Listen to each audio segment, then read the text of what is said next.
حضرت شیس علیہ السلام اسلام کی اور بائبل کی روایات میں ایک شخصیت ہیں۔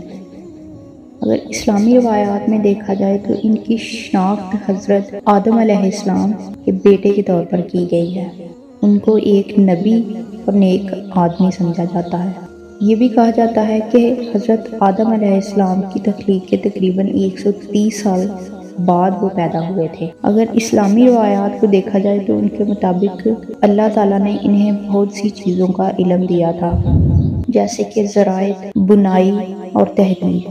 یہ بھی خیال کیا جاتا ہے کہ وہ مسجد بنانے والے بھی پہلے شخص تھے۔ اسلامی عقیدہ کے مطابق حضرت شیس علیہ السلام حضرت آدم اور حضرت ادریس علیہ السلام کے بعد اللہ کے بھیجے ہوئے تیسرے نبی تھے۔ اسلامی روایت یہ بھی بتاتی ہے کہ حضرت شیس علیہ السلام 912 سال زندہ رہے۔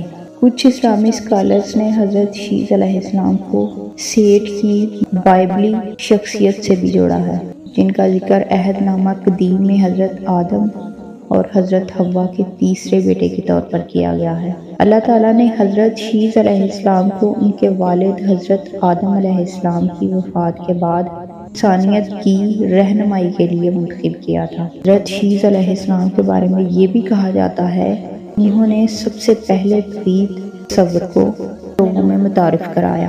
حضرت شیس علیہ السلام کو مسلمانوں میں بہت زیادہ عزت دی جاتی ہے۔